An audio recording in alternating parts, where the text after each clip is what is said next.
pues.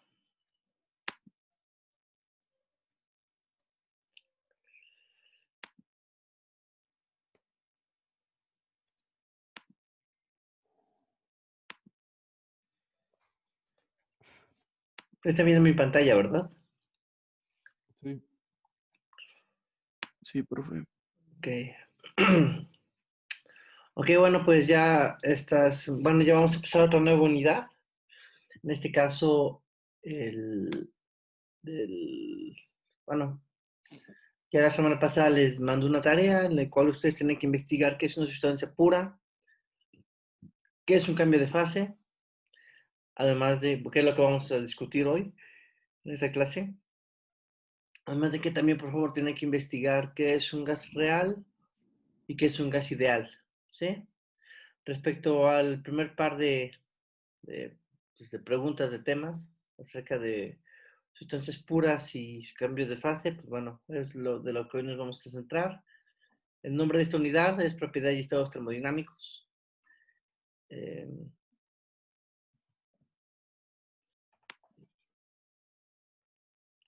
Entero. Bueno, pues, primero que nada, vamos a empezar con una primera definición sobre qué es una sustancia pura, ¿sí? Una sustancia pura es aquella mezcla, bueno, sea, líquido, gas, ¿sí?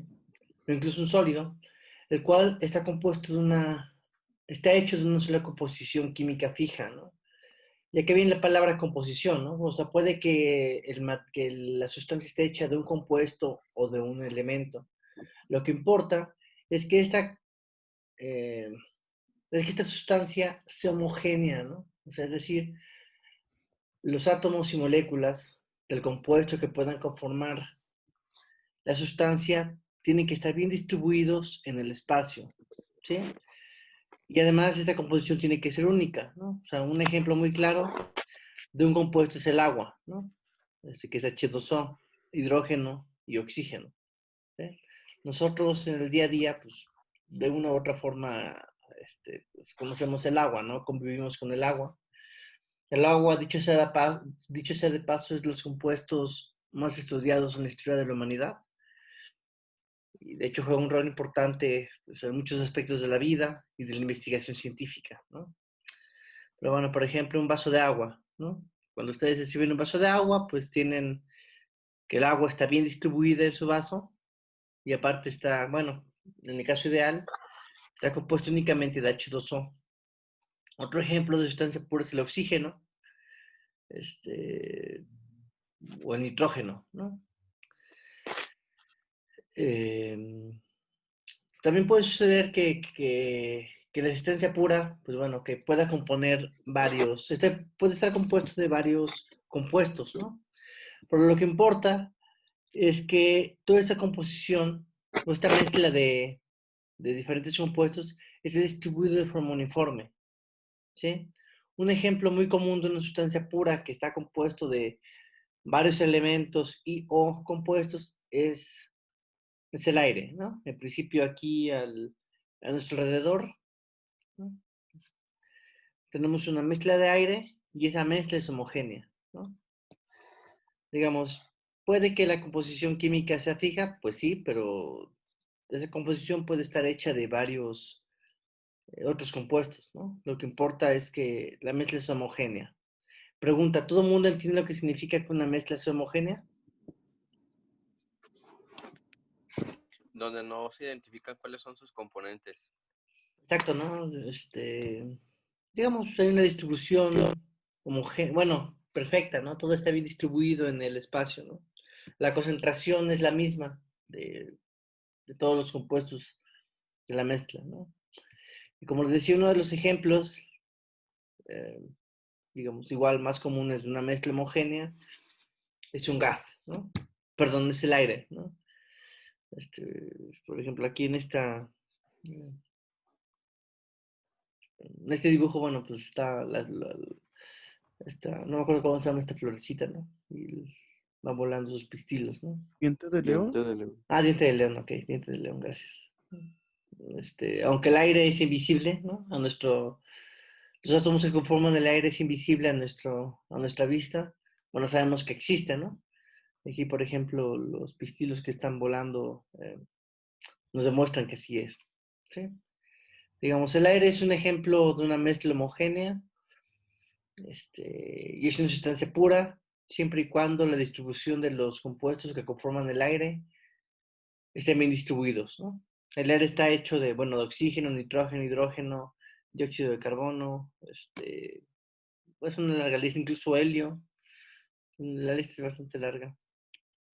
Luego, un contraejemplo a lo que estoy comentando sería una mezcla heterogénea, ¿no? Una mezcla que no es homogénea es, por ejemplo, la combinación de agua con aceite. ¿Sí? Si ustedes mezclan agua y aceite, lo mezclan con una cuchara o lo licúan si gustan, se darán cuenta que justo después de haber hecho esta mezcla, aparentemente está bien distribuida, ¿no? Bien mezclada, ¿no? Y es algo homogéneo. Sin embargo, apenas pasan algunos minutos, ¿no? Y sin hacer nada, o sea, sin tocar el sistema, sin mover absolutamente nada, sucede que el aceite y el agua comienzan a desmezclarse, ¿sí? Siendo que el aceite queda flotando por encima del agua, ¿no? Digamos, aquí está un contraejemplo de una solución que no es homogénea, una mezcla que por tanto, al ser algo que se llama heterogénea, este es un ejemplo de una mezcla que no es pura. ¿Por qué? Pues porque la sustancia no, la mezcla no puede mantenerse bien distribuida, ¿no? O sea, el aceite con el agua no puede entremezclarse y cumplir la condición de que es una mezcla homogénea. ¿Sí les queda claro este punto? Sí. Claro. Sí. Ok, pues. Entonces, una sustancia pura es aquella que está compuesta de uno o varios compuestos y que además está distribuido, bueno, la distribución espacial de esos compuestos es, es homogénea, ¿no? Bueno, aquí hay un contraejemplo de algo que no es una sustancia pura, que sería la mezcla de agua y aceite. ¿Sí? Bueno, otro ejemplo de una sustancia pura es aquella en la cual la composición química de la sustancia es homogénea, por ejemplo, agua, pero también puede suceder que esa sustancia pura esté en diferentes fases, ¿no? Como por ejemplo es un vaso con hielo, ¿no? O aquí otro ejemplo similar es este iceberg, ¿no? Que está flotando en agua, ¿no?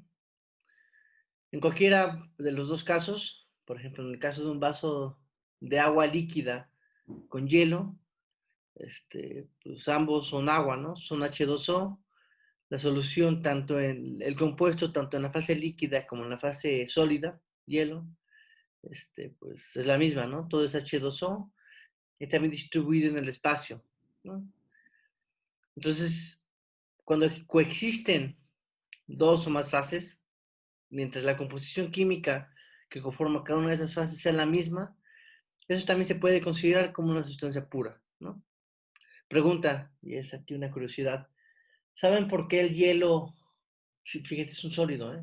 ¿Por qué el hielo flota en el agua líquida? El hielo de agua flota en el agua líquida.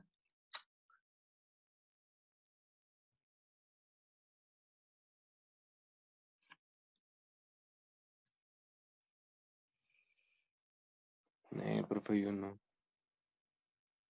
Por ejemplo, si ustedes, a ver, bueno, a ver la respuesta, o es que resulta que cuando uno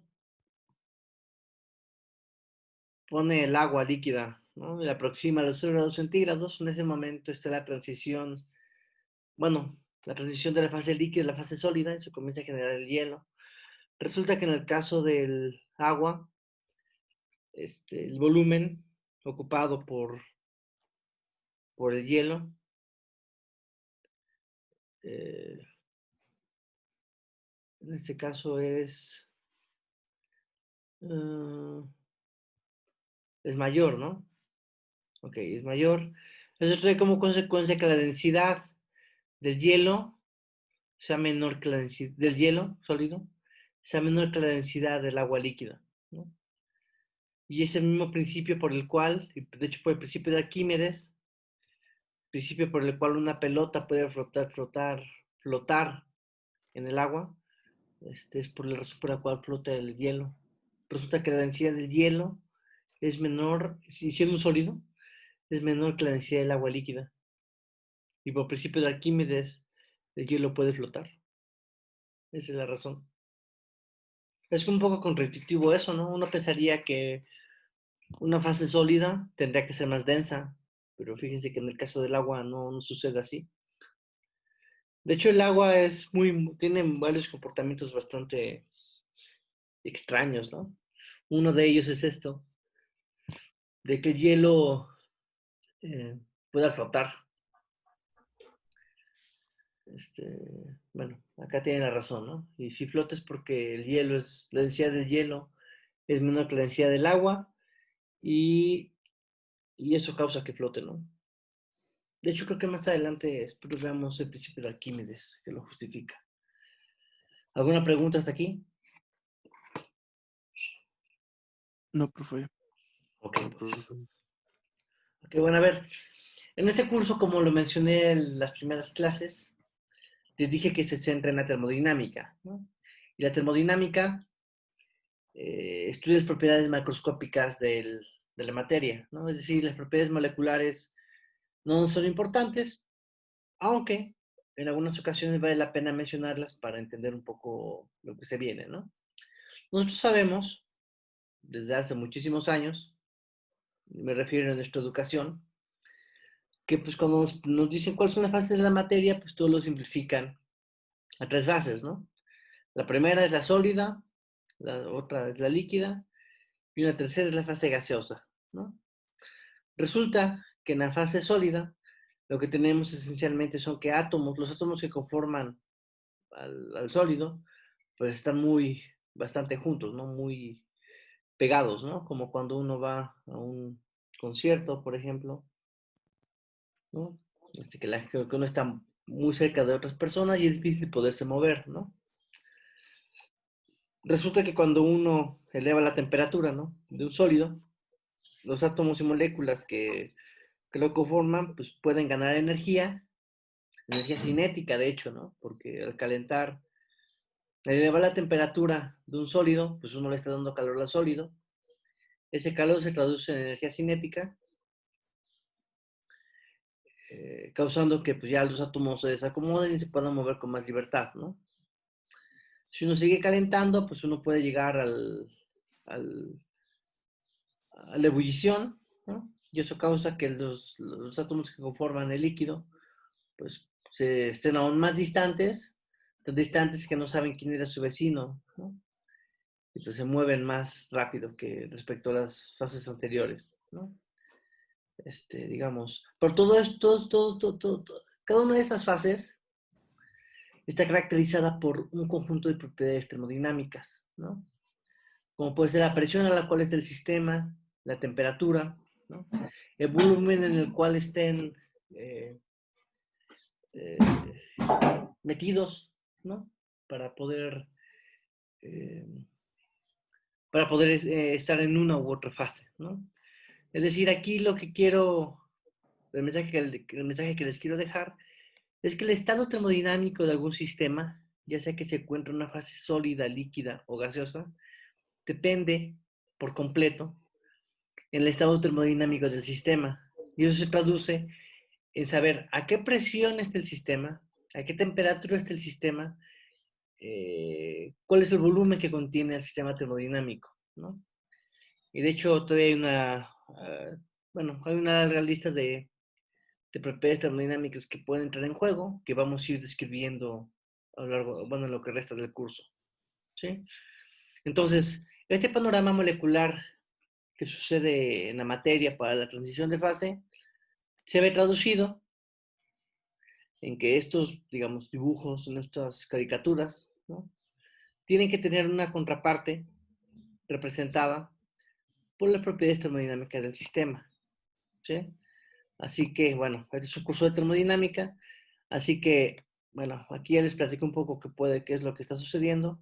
Lo que no vamos a hacer es centrarnos en cuál es la presión, la temperatura y el volumen de un sistema para poder describir en qué fase está la sustancia pura que nos interesa estudiar. ¿Sí? ¿Alguna pregunta?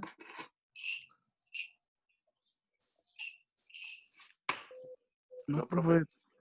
Ok, vamos a continuar. ¿No? Ok, bueno, hasta este punto hemos discutido un poco de lo que es una sustancia pura, ¿sí? De qué está hecha, de qué está conformada, ¿no? Y aquí ya empezamos a platicar de algo que es importante, ¿no? De cómo pasar de una fase a otra, ¿no? Cuando pasamos de sólido a líquido, es un cambio o transición de fase. De líquido a gas es otro cambio o transición de fase. O también puede suceder que haya una transición directa sólido-gas, ¿no? Más adelante veremos de qué depende esta transición.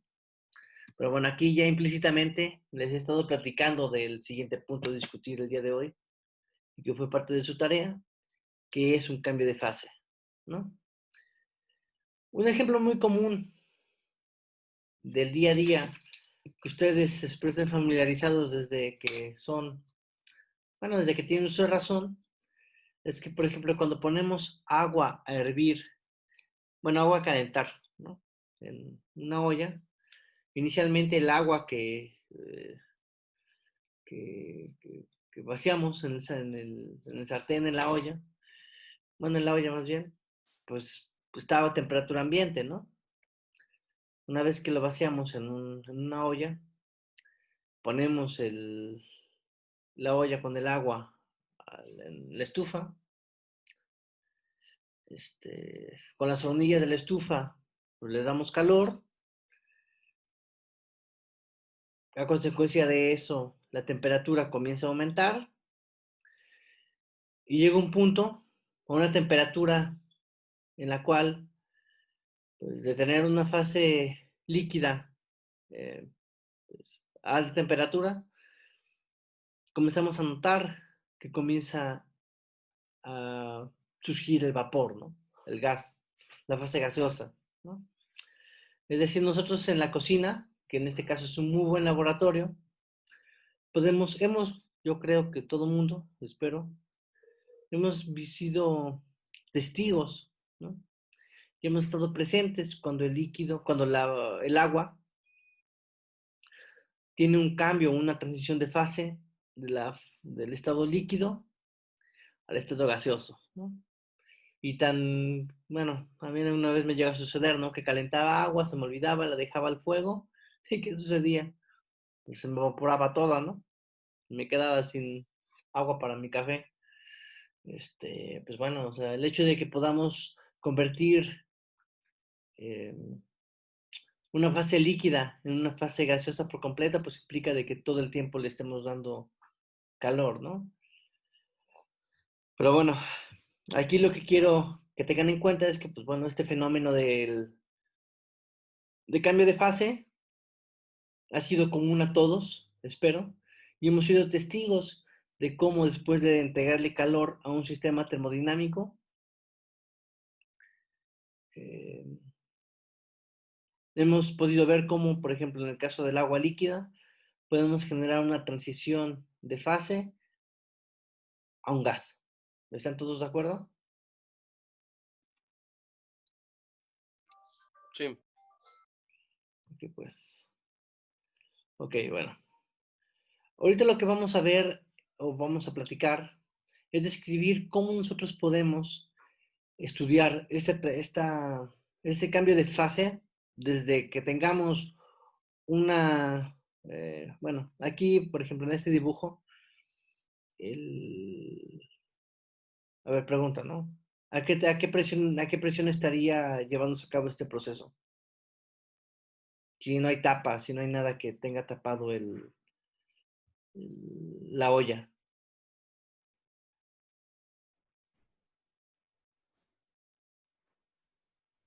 Es la presión atmosférica, ¿no? ¿Están de acuerdo? El volumen, pues es un volumen abierto, ¿no? Porque no tiene tapa. La temperatura, pues la temperatura la podemos controlar con el fuego que le estamos dando. Y la otra variable termodinámica que nos podemos preguntar es qué onda con la presión, ¿no? ¿A qué temperatura hierve el agua a nivel del mar? A presión atmosférica, digamos, una atmósfera de presión. ¿A qué temperatura hierve el agua? Según han escuchado, se han enterado. A los 100 grados, ¿no? 100 grados, exacto, ¿no?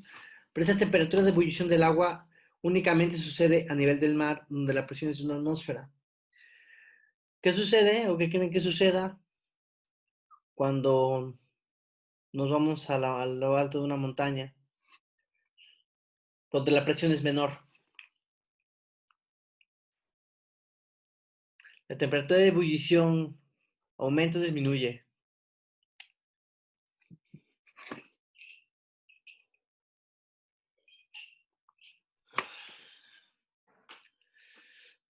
Bueno, a ver, es la misma. Primera pregunta. O sea, a ver, olvídense de si es mayor o menor. Si ustedes se van al alto de la montaña, ¿creen que se siga manteniendo la regla de que el agua hierve a los 100 grados?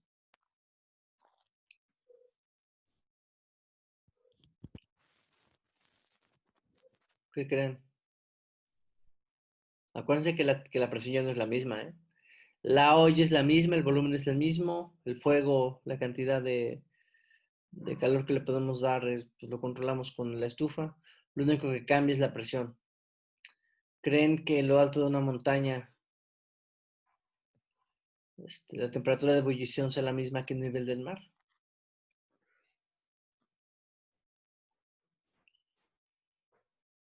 ¿Cómo ven? No, profe. No, no es la misma. De hecho, ahorita más adelante vamos a platicar un poco sobre eso y vamos a ver que disminuye la temperatura de ebullición porque disminuyó la presión atmosférica, ¿no? Acuérdense que conforme nos vamos, respecto al nivel del mar, conforme vamos subiendo, ¿no? En lo alto de una montaña, la columna de aire que está encima de nosotros disminuye, implicando que la presión atmosférica es menor. ¿Ok? Ok, pues, a ver, supongamos, ya vamos hasta este punto todo ha sido un poco platicado, ¿no? Pero bueno, ya vamos a comenzar a platicar ya con más seriedad de cómo podemos nosotros estudiar, entender y caracterizar un cambio de fase, Abierto. ¿sí? Porque el padre no va a venir. Habiendo cuidado, teniendo control sobre la presión y la temperatura del sistema, así como del volumen, ¿sí? Vamos a suponer, digamos, lo que ahorita vamos a platicar, lo voy a aterrizar en el caso de que la sustancia pura sea el agua. Pero el siguiente panorama, eh, sí, el siguiente panorama del que vamos a platicar, aplica para cualquier sustancia pura, ¿sí? Supongan que tenemos agua en el estado 1, ¿no? Tenemos agua que la metemos en un volumen, en un émbolo, ¿sí? Está en temperatura ambiente de 20 grados centígrados y una atmósfera de presión, ¿sí? Digamos, no hemos hecho nada más que meter agua en un volumen fijo, ¿sí? A una atmósfera de presión y a una temperatura de ambiente, que es de 20 grados, por ejemplo, ¿no? En este caso, cuando pues simplemente hemos metido agua en un volumen y lo hemos tapado sin haber hecho absolutamente nada, en este caso se dice que el líquido, el agua, ¿no? Por ejemplo, está en una condición que se le llama líquido comprimido o líquido sobreenfriado, ¿sí?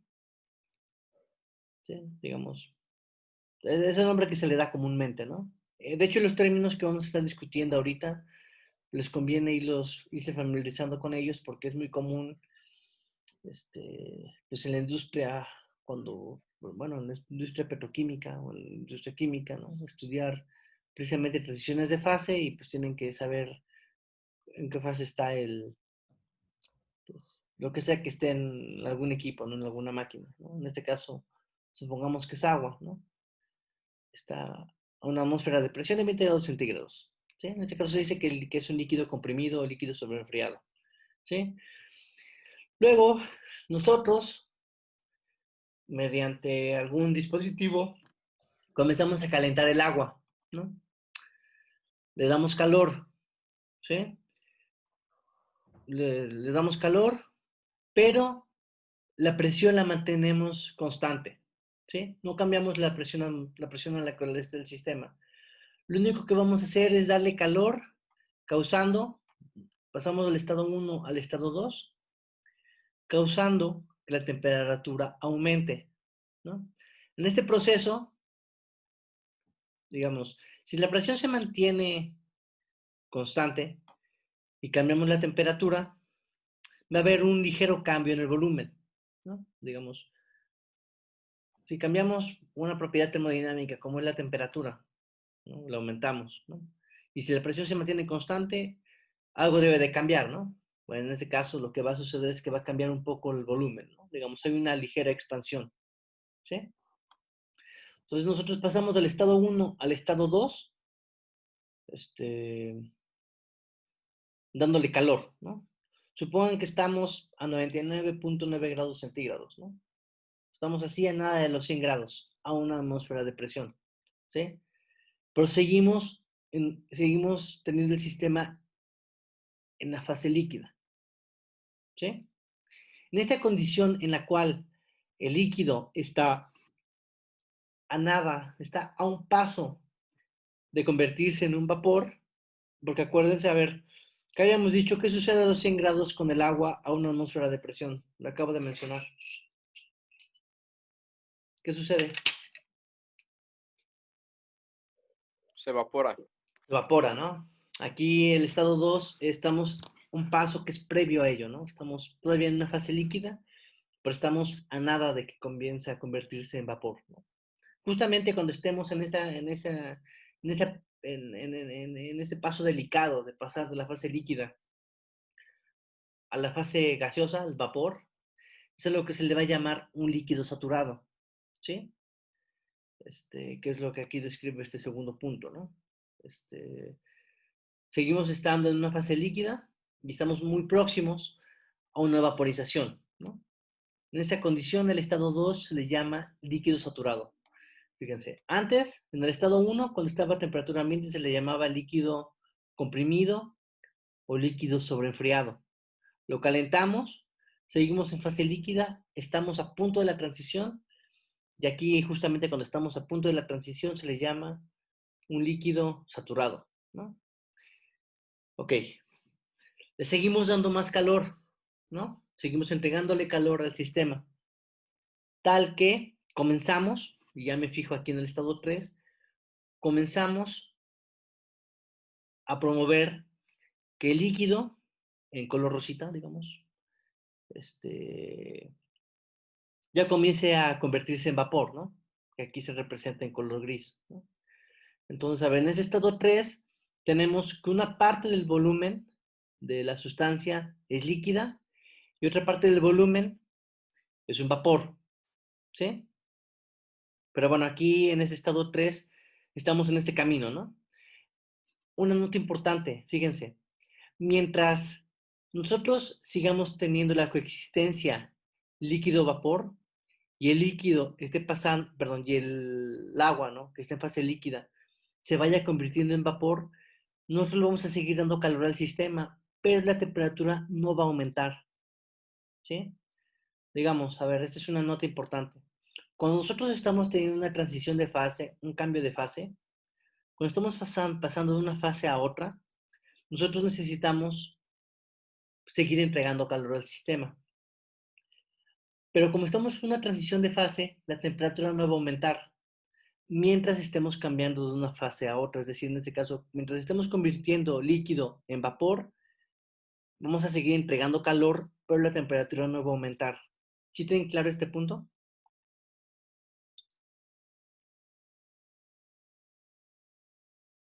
Digamos, este es un punto delicado, ¿eh? Digamos, el hecho de que nosotros sigamos entregando calor pero esa entrega de calor no se traduzca en que la temperatura aumente, se debe a que, ok, no va a aumentar la temperatura, pero sigue existiendo entrega de calor, pero lo que sí sucede es que seguimos convirtiendo líquido en vapor. ¿Sí? ¿Sí tienen claro este punto? O sea que se debe mantener constante. Sí, justamente cuando estamos en la transición, cuando estamos convirtiendo líquido en gas, la temperatura se mantiene constante, ¿no? Se va a mantener mientras sigamos convirtiendo líquido en vapor. ¿Sí? Después de eso, más adelante vamos a ver, después de que se convirtió toda el agua líquida en vapor, si continuamos dando calor, ahora sí, el sistema aumenta su temperatura. Pero mientras estemos en presencia de una transición de fases, la temperatura se mantiene constante. ¿Sí? ¿Tienen claro esto? Este es un punto un poco delicado, pero es lo que sucede. ¿Sí? ¿Sí tienen claro esto? Sí, profe. Ok, pues. Ok. Entonces, a ver, me regreso un tantito, ¿no? Entonces, en el estado 2, tenemos un líquido que es saturado, seguimos entregando calor, comenzamos a tener la transición de líquido a gas, llega un punto, que es aquí en el estado 4, en el cual todo el líquido se convirtió en vapor, ya por eso únicamente se ve todo gris, ¿sí? En ese camino de pasar del estado 2, donde todo es líquido, al estado 4, donde justamente se acaba de evaporar la última gota de agua, en ese caso vamos a decir, digamos, que en este camino entre el estado 2 y el estado 4, se dice que es una mezcla saturada líquido-vapor, ¿no? Por ejemplo, cuando tengamos esta mezcla líquido-vapor, se le va a llamar una mezcla saturada líquido-vapor, ¿sí? Sí, porque están coexistiendo las dos fases, ¿sí? Luego, justo cuando ya se nos evaporó la última gota de agua y seguimos estando, y el sistema está justamente a 100 grados, en este caso, digamos, justamente aquí en el que se llama el estado 4, se le llama vapor saturado, ¿no? Fíjense, aquí, como les mencioné, la temperatura fue constante, ¿no? Aquí se empezó a evaporar, está a 100 grados, sigue el proceso de evaporación, el líquido se convierte completamente en gas, ¿no? Sigue estando a 100 grados, ¿no? En esta condición, el líquido está, perdón, el vapor está a 100 grados. Si seguimos entregando calor, a partir de que ya tenemos una sola fase, que ya es el vapor, si seguimos entregando calor, podemos pasar al estado 5, en el cual la presión sigue siendo de una atmósfera, pero vean, la temperatura aumentó, ¿no? Y en todo esto, hay algo a seguir compartiendo. ¿Sí me escuchan, verdad? Y si ven mi pantalla. Sí, profe. Bueno, a ver, entonces, les decía, ¿no? Entonces, a ver, ¿no? Entonces, a ver, rápidamente, repito, ¿no? Tenemos agua en estado líquido, ¿no? A la temperatura ambiente. Comenzamos a calentar, llegando a los 100 grados. Todo esto es una atmósfera de presión. Cuando calentamos a los 100 grados, el líquido se expande un poco. Luego comenzamos a tener la transición líquido-vapor. El líquido comienza a evaporarse hasta que llega un punto en el cual se convierte en vapor por completo, ¿no? La presión se mantiene la misma, la temperatura se mantiene constante a 100 grados, siempre y cuando tengamos, mientras estemos en el proceso de convertir líquido en vapor, el volumen sigue aumentando, no lo mencioné, pero sigue aumentando. Justo cuando estamos en el estado 4, el cual es un vapor que se llama vapor saturado, ¿sí? Si nosotros seguimos entregando calor, a partir de este punto, donde ya tenemos una sola fase, que ya es el gas, ahora sí, si seguimos entregando calor, ahora sí la temperatura va a ir aumentando, ¿no? Por ejemplo, aquí en el estado 5, la temperatura ya es de 300 grados, ¿no? Además de que la expansión en el volumen sigue sucediendo, ¿sí? Justamente cuando pasamos del estado 4 al estado 5, en el cual nosotros seguimos entregando calor, causando que siga habiendo una expansión. En este caso, el vapor pasa de ser un vapor saturado en el estado 4 a algo que se le llama un vapor sobrecalentado en el estado 5. ¿Sí? ¿Sí? A ver, ¿alguna duda con este panorama de transición de fase? Porque este es un cambio de fase que les he platicado. Dense cuenta cómo en el estado 1 únicamente teníamos un líquido, un agua en fase líquida, ¿no? Y al final de toda esta historia, acabamos con un vapor a alta temperatura, ¿no? Digamos, aquí en el camino, bueno, hay detalles técnicos, pero bueno, a ver si les quedó clara esta historia. Sí, profe. Ok, pues, digamos, aquí yo les platiqué esto de cómo se lleva, fíjense, yo aquí les platiqué una historia, entre comillas, ¿no? De cómo tuvimos un cambio de fase de una sustancia pura que inicialmente estuvo en una fase líquida y al final terminó en una fase gaseosa, ¿no? En un vapor, ¿no? Fíjense, a veces uno se refiere a que va a venir una transición de fase, ¿no? Simplemente es pasar de líquido a gas. Pues sí, ¿no? Pero en medio de toda esta transición pasan algunas circunstancias bastante interesantes, ¿no? Bueno, a ver, toda esta historia que les acabo de platicar se resume, o más bien, ay, ¿qué pasó? ¿Por qué se fue esto? Se puede representar, digamos, ya de una forma más práctica, o sea, en vez de estar haciendo dibujitos, uno puede hacer algo que se le llama un diagrama T-B, ¿no? O sea, T por temperatura, B por volumen. Si se dieron cuenta, en toda esa historia que les platiqué, la presión siempre fue la misma, ¿sí? Entonces, en este caso, la presión fue una constante, ¿no? ¿Qué es lo único que está variando?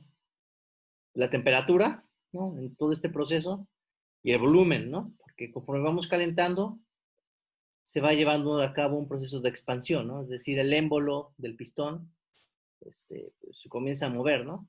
Que por cierto, fíjense, aquí iniciamos con un émbolo en una posición, fuimos calentando, pasamos del líquido al vapor, el émbolo subió. ¿Qué sucede si yo enfrío el sistema? Si hago el proceso inverso, parto del estado 5 y llego al estado 1. Pues bueno, el estado 5, si enfriamos, va a comenzar a reducirse el volumen, ¿no? Se va a condensar el vapor, se convierte en líquido y me regreso, ¿no? ¿Y qué sucede si lo vuelvo a calentar? El émbolo vuelve a subir, ¿no? Si lo vuelve a enfriar, el émbolo vuelve a bajar, ¿no? Esta fenomenología de que el émbolo sube y baje de acuerdo a la temperatura de lo que está adentro, ¿dónde lo han visto? ¿Dónde creen que esté?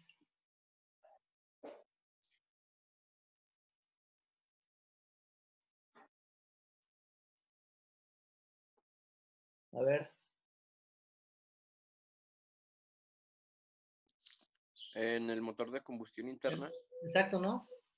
En un motor, digamos, esto es el principio de una máquina de vapor, ¿no? Pero en el caso de un motor de combustión interna funciona de manera similar, ¿no? En un pistón de un motor, pues uno mete gasolina, ¿no? Ahí hay un chispazo, una ignición que causa que la gasolina líquida se convierta en, bueno, una explosión, ¿no? En un gas, ¿no? Eso causa que haya una expansión, ¿sí? Luego, bueno, el sistema es un poco más complejo, ¿no? Luego el gas, ¿no? La gasolina quemada, pues puede salir, hay unas aperturas, ¿no? Que hacen que se libere el gas de gasolina quemada, ¿no? Y eso causa que se salga y que se enfríe, ¿no? Y que el émbolo pueda bajar, se mete más gasolina, ¿no? Vuelve a haber una ignición y sube y baja el émbolo, ¿no? Digamos, aquí este proceso, vean, o sea, esto que les platiqué no es algo que no sirva de algo. Sí sirve, y sirve desde hace pues un siglo, ¿no? O más, contención en máquinas de vapor, ¿no? Digamos, esto que les platiqué es una aplicación práctica y así funcionan las máquinas de vapor Y con esta idea similar funcionan los motores de combustión interna, ¿no? Bueno, el pistón de un motor, ¿no? Así que, bueno, espero que noten lo importante que es esto que les acabo de platicar, ¿no? Ok, a ver. Entonces, toda esta historia que aquí está puesta en dibujitos se puede entender, ¿no? Se puede interpretar a partir de algo que se le llama un diagrama TV, ¿no? ¿Por qué? Porque en todo este proceso lo que va variando es la temperatura y además el volumen, ¿no? En toda esta historia la presión se mantuvo constante, ¿no? Entonces, por ejemplo, esta sería una caricatura, bueno, no caricatura, este sería un diagrama que nos representaría lo que aquí sucedió. ¿Sí? El estado 1, del estado 1 al estado 5, fíjense. Vamos a estudiarlo, ¿no? Nosotros partimos del estado 1. El eje Y, el eje vertical es la temperatura, el eje horizontal es el volumen. ¿Sí? Partimos del estado 1, que aquí está con el número 1. Tenemos un líquido comprimido que inicia a un volumen particular, ¿no? El valor que sea, ¿no? Y temperatura ambiente, ¿no? Luego, del estado 1 al estado 2, nosotros lo calentamos, ¿no? Dijimos que como lo estamos calentando, la temperatura va a aumentar, ¿no? Y dense cuenta que el volumen cambia un poco. ¿Sí se dan cuenta? Del estado 1 al estado 2. ¿Sí están de acuerdo con eso? Profe, Ok. Luego dijimos que del estado 2, bueno, que llegamos al estado 2, ¿no? Del estado 3 al estado 4, dijimos que la temperatura iba a ser una constante, pero que iba a haber, pero que en este proceso de pasar de la fase líquida a la fase gaseosa, iba a haber un cambio de volumen, ¿no? Entonces eso quiere decir que del estado 2 al estado 4, fíjense aquí, dense cuenta que la temperatura es una constante, ¿no? Que esta es esta línea horizontal, pero el volumen va aumentando, ¿no? Es decir, a lo largo de toda esta línea horizontal es la línea de transición en la cual pasamos de una fase líquida, que es la que tenemos en el estado 2, fíjense, ¿sí? A una fase gaseosa, que es la que tenemos en el estado 4. Es decir, esta línea que va del 2 al 4 es justamente el proceso de cambio de fase de líquido al gas, ¿sí? Y si se dan cuenta, yo aquí les dije, bueno, pero en este cambio de tener líquido a gas, la presión se mantiene como una constante y la temperatura también, ¿no?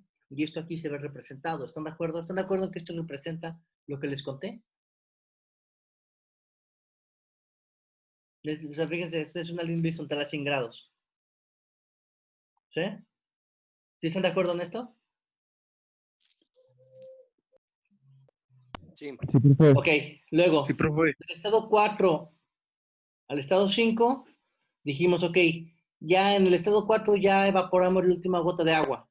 Si seguimos calentando, lo que va a suceder es que ahora sí, la temperatura va a comenzar a aumentar, al igual que el volumen en el cual está el gas, el vapor. ¿Sí? Entonces, el estado 4 al estado 5, ahora sí, seguimos viendo un aumento en la temperatura y además se lleva a cabo, se sigue llevando a cabo un proceso de expansión. ¿Están de acuerdo? Sí. Ok, pues fíjense, ya en vez de hacer dibujitos, como aquí lo hicimos, que no está mal, pero es para entender, nosotros ya podemos entender cómo se lleva a cabo este proceso de cambio de fase empleando este diagrama que se llama diagrama TV. Y aquí dejo muy claro que la presión es una constante, ¿no? Y aquí dice que la presión es una atmósfera. ¿Qué sucedería si la presión es de 0.5 atmósferas? O de 10 atmósferas, o de 100 atmósferas. Pues bueno, lo que tendríamos es una curva similar a esta, pero a diferentes presiones. Si la presión es mayor, pues habría una recta, una curva como esta, porque está más para acá arriba, ¿no? Si la presión es menor, seguramente habría una curva que está por abajo de la que está aquí representada, ¿no? Pero bueno, cuya forma sería similar, ¿no? Es decir, cada una de cada una de las líneas que podamos, cada uno de los caminos de cambio de fase que nosotros pudiéramos estudiar, pues bueno, se puede Es una representar como una chingadera. línea similar, ¿no? O sea, sí son un montón. O sea, imagínense, Tienen sus perros tenemos, desodorante en la mano. tenemos muchísimas, o sea, si nosotros podemos controlar la presión del sistema, pues podemos generar muchas líneas de estas, ¿no? Y ahorita vamos a ver que así es. ¿Sí? Ok. Otro detalle importante, fíjense. En el estado 2, nosotros logramos Es el de desodorantes, ¿verdad? obtener una transición de fase líquido-vapor, ¿no? Justamente los valores de presión y de temperatura se les va a llamar temperatura de saturación y presión, temperatura de saturación y presión de saturación. O sea, a lo que le llamemos presión de saturación y temperatura de saturación va a ser justamente los valores de presión y temperatura en los cuales nosotros empecemos a tener la transición de fase. Es decir, a una atmósfera de presión, la temperatura de saturación serían los 100 grados, porque a 100 grados es donde tenemos la transición, comenzamos a tener el cambio de fase líquido-vapor. ¿Sí? Ok, pues, ¿no? Entonces, por favor, aquí hay otro par de conceptos que quiero o espero que por favor puedan recordar y memorizar. Le vamos a llamar temperatura de saturación y presión de saturación cuando nosotros localicemos un cambio de fase. ¿Sí? Digamos aquí a 100 grados, perdón, a una atmósfera de presión, la temperatura de saturación del agua es a 100 grados, ¿no? Si nosotros cambiamos la presión, seguramente la temperatura de saturación va a cambiar. ¿Sí? Que por cierto, bueno, a ver, aquí yo les platiqué esto para un solo caso, ¿no? Pero bueno, no se preocupen. En la práctica existen algo que se llaman tablas de saturación para muchísimos compuestos químicos. Esto ya está tabulado, ¿eh? Digamos, solo se los platico, ¿no? Por ejemplo, a ver, ¿alguna pregunta, dudas a este punto? Por favor, díganme. Yo sí, profe. Sí, dígame. ¿Por qué la presión es constante de una atmósfera en todos los puntos? Ok, este es un caso. Este es un caso particular. O sea, cuando usted, me regreso aquí, ¿no? Cuando usted pone a calentar agua, ¿no? O cuando se pone a cocinar, la presión va cambiando. Pinche micrófono. No. No, no cambia, ¿no? Es decir, hay situaciones en las cuales, en la práctica, uno puede lograr este proceso de cambio de fase a presión constante, ¿no? Nosotros mientras no sale el express, cuando nosotros estemos cocinando en la cocina, sin ninguna tapa o algo que presurice, todo este proceso es una presión constante. ¿Sí? Digamos, ese es un caso. Estoy de acuerdo en que este es un caso, ¿no? Es un caso muy particular. Más adelante vamos a ver el caso en el cual lo que puede ir variando es la presión, pero la temperatura la podemos mantener constante, ¿no? Ahorita este es un caso, sí. Ahorita me voy a otro en el cual la presión pueda variar, eh, cuando eso sucede, la temperatura se tiene que mantener constante, ¿no? Sí, ahorita le termino de clarificar esto, más adelante, estoy aquí, más adelante voy a platicar de esto. ¿Alguna otra pregunta? No, profe, gracias. Ok, pues entonces repito, esto se llama un diagrama TV y esto es a presión constante, ¿no? A ver, ¿alguna pregunta con lo de la temperatura y presión de saturación? Profe, ¿le podría regresar a la diapositiva de vapor? ¿Está? Vapor saturado. Ah, está. Ajá. Sí, gracias. Ah, ok. Bueno, se está copiando. Bueno, a ver, entonces le repito, a lo que le llamamos temperatura de saturación y presión de saturación es justamente las condiciones termodinámicas en las cuales nosotros tenemos una transición de fase. ¿Sí? Por favor, acuérdense de esto, porque en la práctica esto es muy común, ¿no? Tus besos dicen que tú sí me Eh, quieres, pero tú... No sé, ustedes en el futuro, si trabajan en en la industria que sea, ¿eh? No solamente en la química, incluso por ejemplo, aquí en alrededor que está Pirelli, ¿no? Que hay llanteras, pues bueno, para poder generar llantas, pues tiene que fundir plásticos, ¿no? Bueno, no plásticos, algún tipo de asalteno o algún derivado del petróleo, ¿no? Por ejemplo, para generar un neumático, pues necesitan tener buen control de la temperatura, ir enfriando el, el asfalteno o lo que, bueno, de lo que esté hecho la llanta, tiene que tener buen control de temperatura, ¿no? Para que pues, sea una llanta de calidad. Por fortuna, y les repito, pues en la práctica hay tablas, que de hecho más adelante vamos a verlas, que ya nos traen esta información de la temperatura de saturación y presión de saturación para muchos compuestos químicos, ¿no? ¿Ya puedo moverle a la diapositiva? Ya, profe. Ok, Sí. pues, ¿no? Entonces, a ver, por ejemplo, para el caso del agua, aquí esta tabla muestra la presión de saturación como función de la temperatura. A ver, el ejemplo conocido. A los 100 grados centígrados, la presión de saturación es de una atmósfera, ¿no? A ver, dense cuenta que aquí está en kilopascales, ¿eh? Pero bueno, a 100 grados, aquí es una atmósfera, ¿sí? Pero, por ejemplo, si reducimos la temperatura, eso quiere decir que a los 100 grados y una atmósfera de presión tenemos la transición de fase. Pero, ¿qué sucede si reducimos la temperatura a 10 grados centígrados? Si nos reducimos la temperatura a 10 grados centígrados, en este caso, la presión de saturación es de 1.23 kilopascales.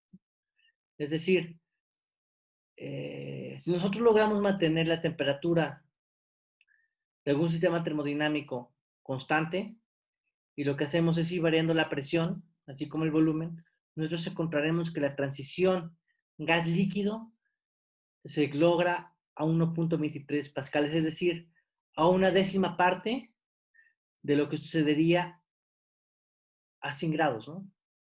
Más o menos, aproximadamente, ¿no? O si la temperatura es mayor, por ejemplo, 300 grados, y es una constante, la presión de saturación se encuentra a 8.588 kilopascales, ¿no? Lo cual es bastante más de una presión, perdón, de una atmósfera, ¿sí? A ver, esa tabla lo que les da es esa información, ¿no? Que dependiendo de la temperatura en la cual esté el sistema, nosotros podemos encontrar una presión de saturación. Es decir, nosotros podemos controlar a qué presión podemos lograr la transición líquido-vapor. Eso tiene mucho sentido práctico, ¿no? Bueno, más adelante veremos que tiene mucho sentido práctico. O sea, no necesariamente la temperatura tiene que hervir, perdón, que el agua tiene que hervir a 100 grados centígrados de una atmósfera. Si nosotros podemos controlar estas dos cantidades termodinámicas a placer, ¿sí? Podemos, pues, cambiar la presión o la temperatura de transición de fase. O sea, por ejemplo, si lo vemos al revés, ¿no? Supongan que nosotros podemos mantener la presión del sistema a 1.23 kilopascales, ¿no? Eso quiere decir que conforme nosotros vayamos calentando el sistema, a 10 grados centígrados vamos a tener la transición de fase, ¿no? A ver si me van siguiendo, si van entendiendo este punto.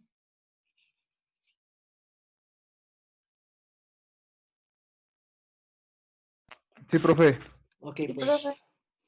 digamos, por eso se llama presión y temperatura de saturación.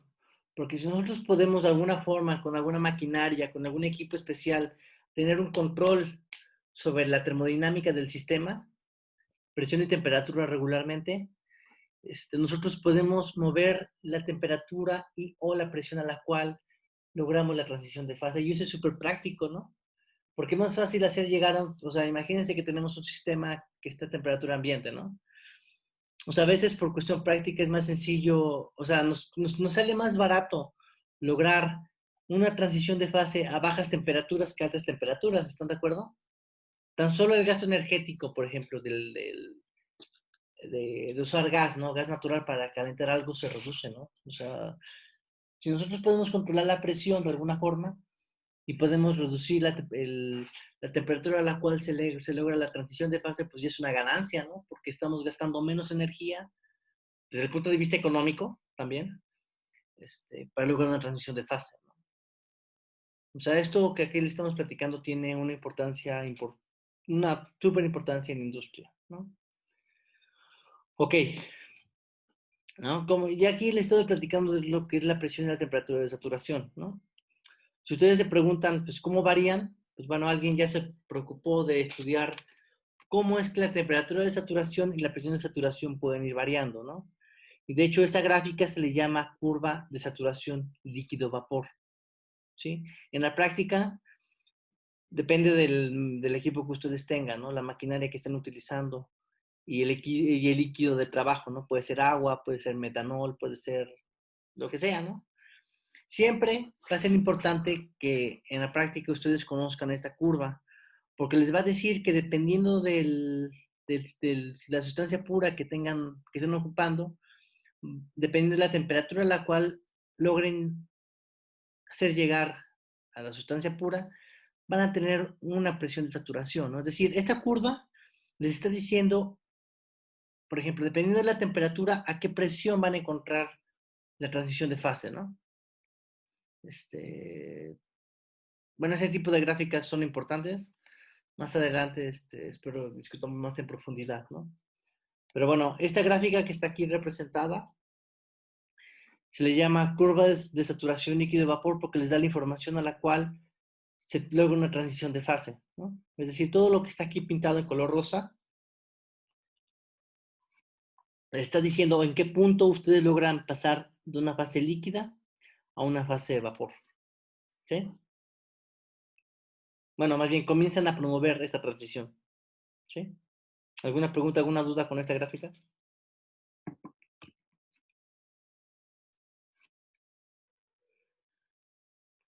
No, profe. Ok, pues vamos a continuar, ¿no? Y ahora sí, como hace rato me preguntaban, ¿no? ¿Por qué aquí solamente la presión es una constante? Ok, pues es que este es un caso de un tipo de diagrama que se llama diagrama TV, ¿no? Fíjense, el diagrama TV, que es de temperatura y volumen, implica que la presión es una constante. Pero también está un diagrama que se llama PV, es decir, presión-volumen, en el cual, en este caso, la temperatura es una constante, y también hay otro tipo de diagrama que se llama diagrama PT, en el cual, ¿qué creen que sea constante?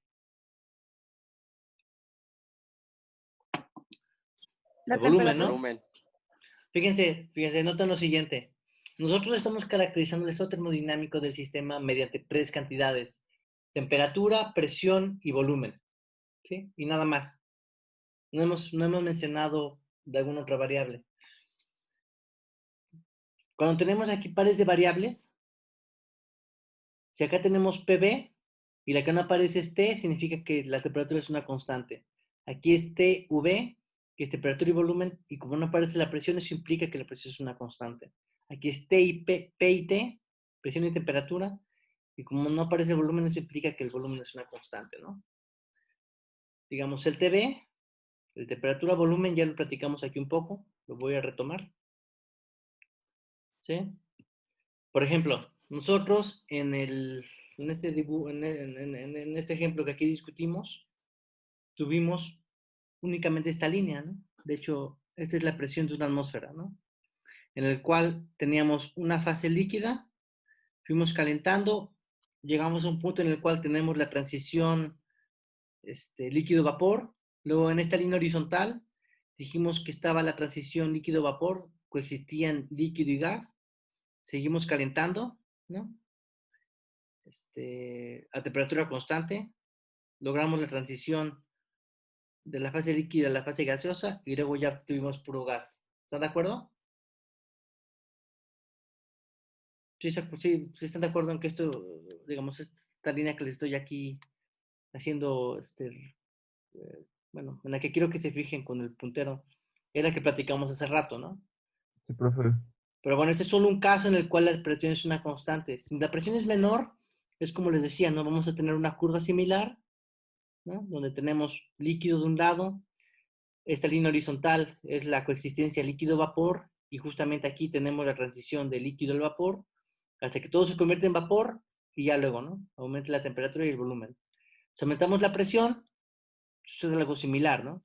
Tenemos líquido, coexistencia líquido-vapor, y luego únicamente vapor. Seguimos aumentando la temperatura, tenemos líquido, coexistencia líquido-vapor, y luego vapor, ¿no? Y así nos podemos seguir, ¿no? Pero a ver, ¿qué pueden notar de las líneas horizontales?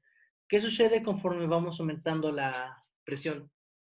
Dense cuenta que aquí iniciamos con 0.01 megapascales, y aquí arriba ya estamos, por ejemplo, en 15 megapascales. Pero ¿qué pueden notar de las líneas horizontales, que es donde coexiste líquido-vapor? ¿Qué pueden notar? Se va haciendo más corta cada vez. Más corta, ¿no? Es decir, conforme nosotros vamos aumentando la presión, a ver, noten lo siguiente. Cada una de estas líneas rosas es una curva de transferencia, ¿no? La cual se lleva a cabo a presión constante, ¿no? Dense cuenta que conforme aumentamos la presión, como acaban de mencionar, esta línea horizontal se vuelve más corta, ¿no? Es decir, conforme la presión aumenta, la región de coexistencia líquido-vapor se va reduciendo, ¿no? Al punto en el cual va a llegar a una presión. Oh, demonios. ¿Se cortó? No, profe. Ah, No, sí, aquí me apareció eso de actualizar. Va a llegar a un punto en el cual, el que se llama el punto crítico, en el cual iniciamos con una fase líquida, pero fíjense que llegando a este punto crítico ya no hay esta curva, esta línea horizontal, y simplemente se sigue la curva, ¿no? Digamos, hay una temperatura, una presión y un volumen que se llaman críticos, es decir, temperatura crítica, volumen crítico y presión crítica, en la cual ya no tenemos la coexistencia líquido-vapor, y peor aún, ya no hay transición de fase, ¿no? A ver, por qué está remarcado este punto crítico? Porque es un punto de inflexión, ¿no? Es un punto en el cual, es un punto de referencia en el cual nosotros podemos saber, o más bien, es un punto en el cual nosotros, por más esfuerzo que hagamos, ¿no? De cuidar la temperatura, la presión y el volumen, no vamos a lograr ninguna transición de fase, ¿no? Entonces, a ver, en resumen, dense cuenta que lo que está aquí del lado izquierdo, ¿no? Es una fase líquida, ¿sí? Lo que está aquí del lado derecho es una fase vapor, y lo que está aquí en líneas horizontales, ¿sí? Es la coexistencia líquido-vapor, ¿no? Entonces, todo esto cuenta una historia, ¿no? De que dependiendo de la presión en la cual esté el sistema, va a haber una región en la cual podemos tener la coexistencia líquido-vapor y podemos pasar de una fase líquida a una fase gas, ¿no? Pero además no solo nos dice eso, también nos dice que hay una temperatura, presión y volumen críticos en los cuales si nosotros los superamos, ya no podemos, nosotros estamos por arriba de este punto crítico, por ejemplo aquí a 25 megapascales, pues no, vamos a iniciar una fase líquida y nunca vamos a lograr la transición de fase, ¿sí? A ver, ¿alguna pregunta, alguna duda con esto que les acabo de platicar? No, profe. Ok, Todo bien. supongan que nosotros vamos a unir aquí los vértices, ¿no? Uno este con este, este con este, este con este, este con este, pasando por el punto crítico, luego uno el punto crítico con este vértice, luego este vértice, este vértice, este vértice y este vértice. ¿Están de acuerdo que se va a formar una curva? Sí. Se me forma esta curva, ¿sí? Digamos, esta curva que está aquí, está como campana, no sé cómo llamarle, me está diciendo, o sea, esa curva que está aquí en fuente continua rosa, ¿no? Esa es después de haber unido estos vértices, ¿no? Si yo uno todos esos vértices, ¿no? Me queda esta curva, ¿no? Y esa curva me dice que a la izquierda tenemos una región de líquido comprimido, es decir, un líquido que se comienza a calentar, ¿sí? Luego, conforme yo sigo dándole calor al sistema, voy a entrar en lo que está aquí, ¿no? Que se llama región de saturación o región de coexistencia líquido-vapor. ¿Sí se acuerdan? Que serían todas estas líneas horizontales, ¿sí? Y luego, mientras yo sigo aumentando la temperatura, perdón, sigo entregando calor, ¿sí? A temperatura constante, va a llegar un punto en el cual todo el líquido se convierte en gas. Y ahora sí, ¿no? A la derecha tenemos únicamente vapor, ¿sí? Y dense cuenta que aquí nuevamente aparece el punto crítico. Eso quiere decir que si nosotros, por alguna circunstancia, empezamos por aquí arriba, arriba del punto crítico, pues por más que nosotros nos esforcemos, nunca vamos a lograr una transición de fase, ¿sí? Es decir, toda esa historia que aquí les conté, ¿no? De cómo podemos pasar de una fase líquida a una fase gas, pues aquí está contada, ¿no? Para muchas presiones.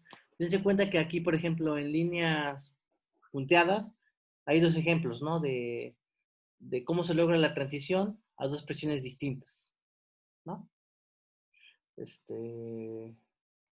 Digamos, aquí podemos seguir dibujando más, ¿no? Aquí una curva que comienza a subir, luego aquí hay una horizontal que es la coexistencia líquido-vapor y luego ya se convierte en vapor, ¿sí? Esto se le llama un diagrama TB, ¿no? Que es el primero, temperatura y volumen. ¿Por qué?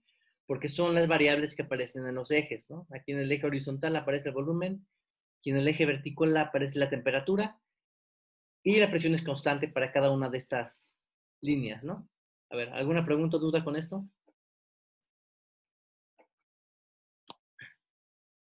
¿Alguna duda o pregunta?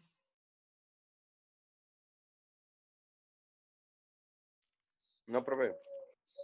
Ok, pues. Ok, digamos, aquí repetí un poco de lo que aquí les platiqué, solo que ya para muchas curvas de estas, ¿no? Que son diferentes presiones, pero a lo largo de o sea, a lo largo de todas estas curvas, la presión es una constante, ¿sí? Ahora vamos con otro tipo de curva que se le llama,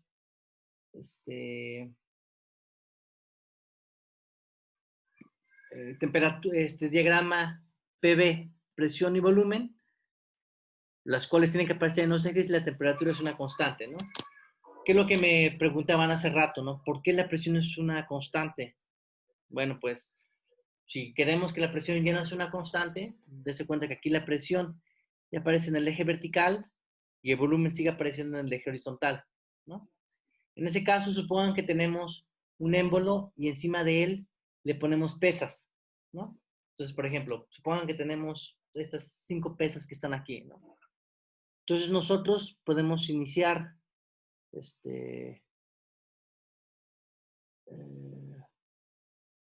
tenemos el sistema que está a alguna temperatura, perdón, alguna presión y algún volumen, ¿no? Nosotros, ¿qué es lo que hacemos? Lo que hacemos es mantener la, la temperatura constante en todo este proceso, ¿sí? Conforme nosotros le vamos quitando, conforme nosotros le vamos quitando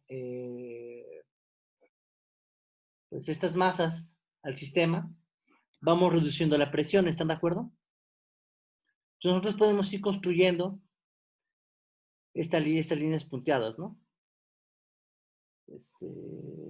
Conforme vamos quitando estas masas a temperatura constante, ¿no? Entonces nosotros podemos ir construyendo nuevamente, pues similar al caso anterior, pues una historia, ¿no? De cómo nosotros vamos reduciendo la presión, ¿sí? Tenemos una fase líquida, vamos reduciendo la presión, llega un punto en el cual tenemos la transición líquido-vapor. En esta transición líquido-vapor sucede que la, la presión se mantiene, hay una región de coexistencia líquido-vapor y en este caso la presión es una constante, ¿no? Hasta que llega un punto en el cual todo el líquido se convierte en vapor y luego ya, ¿no? Logramos que todo el vapor pues siga reduciendo su presión, ¿no? Y aquí tenemos una región únicamente de vapor, ¿no? Esta es una temperatura. También puede suceder el caso de que, de nuevo, ¿no? Tenemos un volumen a una presión distinta y seguimos reduciendo la presión, ¿no? Aquí tenemos líquido, llega un punto en el cual tenemos la transición líquido-vapor, tenemos esta línea horizontal que es a presión constante, pero tenemos la consistencia líquido-vapor y estamos convirtiendo líquido en vapor tal cual. hasta que llegamos al punto en el cual todo el líquido se convirtió en vapor y seguimos disminuyendo la presión, ¿no? Y aquí se continúa esta línea punteada, ¿no? Nosotros podemos construir una familia de este tipo de procesos, ¿están de acuerdo? Si nosotros nuevamente unimos los vértices, se nos forma esta línea rosa continua, ¿no?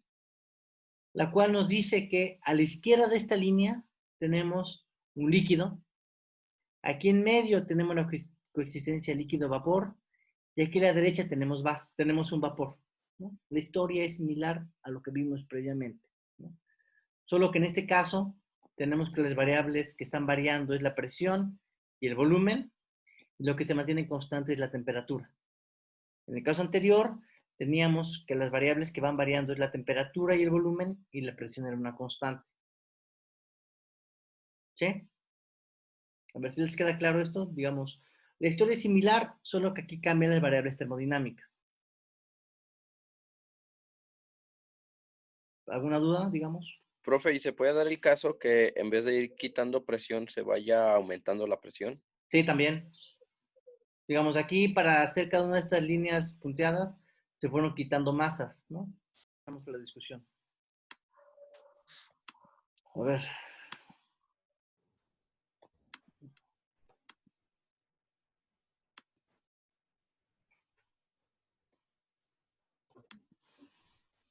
Me estaban preguntando que qué sucede si nosotros vamos aumentando la presión. Pues sí, nosotros podemos ir aumentando la presión añadiéndole más masas, ¿no? Pero lo que va a suceder es que vamos a partir desde desde aquí más arriba, ¿no? Pero sí es posible ir aumentando la presión, ¿no? Solo dense cuenta que todas estas líneas punteadas son a alguna temperatura constante, ¿no? Alguna temperatura determinada a la cual está el sistema, ¿no? Por eso es que este diagrama se llama PV y lo que tiene son líneas de T constantes, ¿no? Líneas de temperatura constantes. ¿Sí?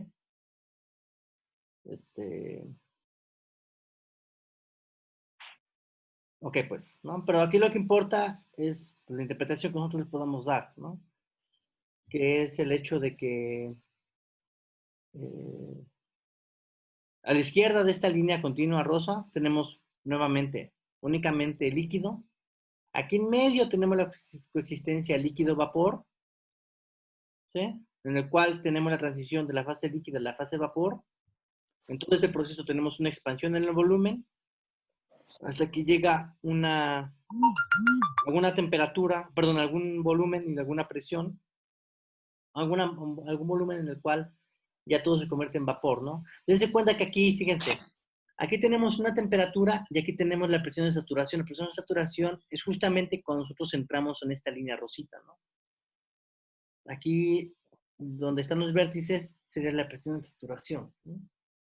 Y eso lo conecto con lo que aquí ya hemos platicado, ¿no? De que existen una presión y una temperatura de saturación en la cual nosotros podemos promover la transición de fase de líquido a vapor, ¿no? ¿Preguntas, dudas?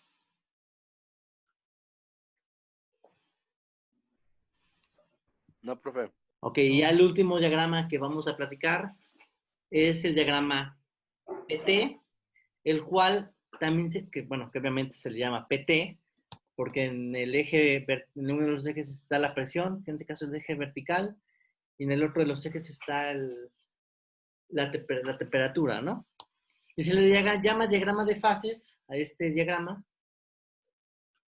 porque este tipo de diagrama nos permite ver dónde se localizan las diferentes fases del sistema, ¿no? Por ejemplo, ¿no?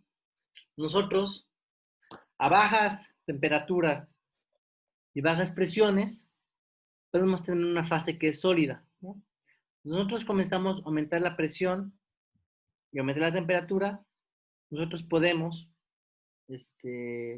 lograr que haya una transición sólido-vapor, ¿no? Una transición sólido-líquido, ¿sí? Aquí hay un detalle importante, ¿no? Pues este diagrama PT, también nos dice que va a haber un punto que se llama el punto triple, ¿no?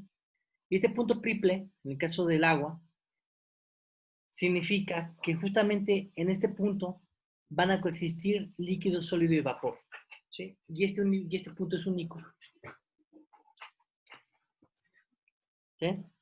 Bueno, no sé si ustedes lo sabían, pero en el caso del agua hay una temperatura, presión y volumen particular en el cual tenemos la coexistencia de las tres fases, que se llama punto triple del agua, ¿no? Este es un punto de referencia, ¿no? Y es un punto muy bien estudiado y muy bien caracterizado, ¿no? Aquí lo relevante del diagrama PT es que nos permite ver las fases en las cuales puede estar un sistema, ¿no? Ya sea que esté en fase sólida, fase líquida o fase de vapor, ¿no? Fase gas. ¿Sí? Nuevamente en este diagrama de fases, PT, también está el punto crítico. Acuérdense que el punto crítico, a partir del punto, por encima del punto crítico, nosotros no tenemos ninguna transición de fase, ¿no? Aquí también aparece. Fíjense cómo aquí tenemos la transición líquido-vapor. De hecho, en todos los diagramas hemos estado estudiando esto. Aquí está lo que se llama línea de vaporización, que es justamente donde se lleva a cabo la transición líquido-vapor. Si tenemos un punto crítico, el cual nos dice que si nosotros pasamos el estado termodinámico del sistema, está más allá del punto crítico, pues por más esfuerzo que hagamos, nunca vamos a lograr la transición de fase, ¿no? También aquí nos aparece ya una línea de fusión que nos permite pasar de líquido al sólido, obviamente en función del estado termodinámico del sistema, y también, como lo decía previamente, también podemos pasar de una fase sólida a una fase de vapor, ¿no? En todas estas transiciones, en todos estos cambios de fase, pues, obviamente, y espero que ya les vaya quedando claro, el estado termodinámico del sistema es importante, ¿no? Así que, digamos, la importancia de este tipo de diagramas está en que nos den una información sustancial e importante de cómo lograr que un sistema pase de una fase a otra, ¿no? En la práctica, esto se logra con algún tipo de maquinario o equipo especializado que nos permite lograr esto que les estoy platicando, ¿sí? Ay, ¿qué pasó aquí? ¿No? Y bueno, a ver, ¿preguntas, dudas hasta este punto?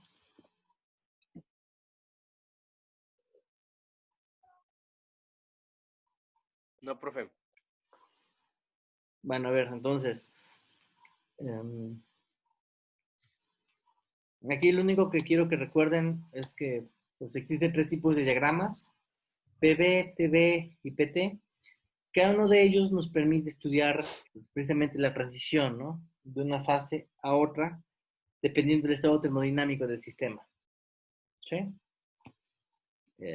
Más adelante vamos a poner en práctica esto y también vamos a hacer el uso de un conjunto de tablas que nos da información de la temperatura y presión de saturación, y en base a esto nosotros ya podemos obtener información de pues, cuál es el volumen que ocupa una u otra fase, ¿sí?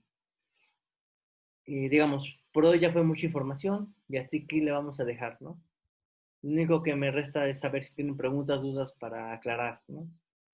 Y ya mañana continuamos, ya haciendo un poco de ejercicios. Bueno, más bien, cómo aprovechar la información que aquí hemos discutido para estudiar pues, el estado termodinámico del sistema. ¿No? ¿Alguna pregunta, duda, comentario?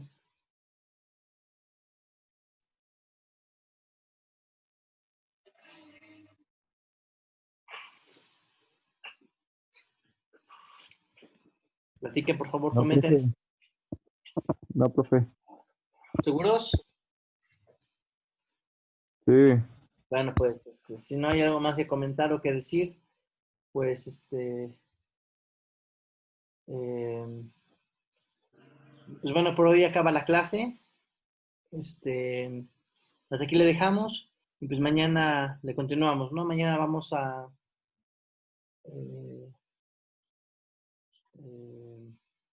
bueno, a continuar, la clase de mañana va a consistir en que vamos a platicar un par de conceptos más y luego vamos a hacer vamos a discutir algunos ejercicios, ¿sí? Y que van a estar en PDF y yo se los voy a mandar los ejercicios, ¿no? Pero aparte de mandárselos, los vamos a discutir aquí. ¿Sí? Va, profe. Ok, entonces nos escuchamos mañana. Sale, gracias.